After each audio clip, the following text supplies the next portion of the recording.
સાહેબ તમે અમને ના સમજાવશો પેલા સાહેબ એમને કન્વિન્સ કરો અમને અહીંયાથી બહાર જઈને શું કરવાનું? એવું તો નથી કે કચેરીમાં ઘૂસીને ચેમ્બરમાં ઘૂસીને હલ્લાબોલ કરીએ છીએ. આ જગ્યા છે ઉભા છે ને અમારો અધિકાર છે ભાઈ.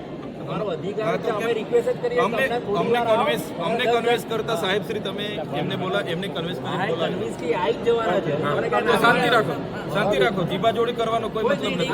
આ મીડિયા પ્રેસ મીડિયાને તો તમે કહેતા હોય તો અહીંયા બેસી જઈએ તો પછી આ સાઈડ પર રહો, આ બાજુ આવતા રહો. અરે પણ આવતા રહો ને આ બાજુ. આપણે તૈયાર છીએ.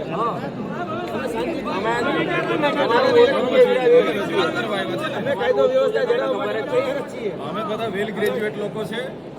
અમને બી ખબર છે કાયદો વ્યવસ્થા. એટલે તમે છે ને એવું નહીં કરીએ કરો. આ બાજુ અમે ધારાસભ્ય કઈ એમને ઘાસ કાપી થોડા બનેલા છે ભાઈ. તો કેમ તમને પ્રોટોકોલ નથી ખબર પડતી? પ્રોટોકોલ તો ખબર છે ને. તો એ સાહેબને કન્વિન્સ કરીને બોલાવી લો. અહીંયા કોઈ કાયદો વ્યવસ્થા અમે હાથમાં લેવા નથી આવ્યા. તમારી જિમ્મેદારી છે કાયદો વ્યવસ્થા સંભાળવાની. એ સંભાળ્યા કરો ને. અમને શું કન્વિન્સ કરવાની જરૂર છે? તમે સ્કોલરશીપ આપવાના હોય તો લખીને આપો. તો લખીને આપી દો. વાર્તા પૂરી કરી તો પછી બંધ કરો ને બધું. અરે ગુસ્સાનો સવાલ જ નથી ને. उनको मिलो, कन्विंस करो.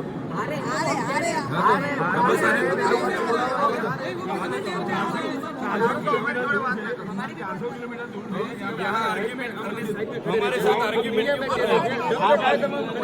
हमारे साथ वो काम आर्ग्यूमेंट શિયાળામાં રાતના નીકળીને રજૂઆત કરવા તો આવ્યા. ના આવી જ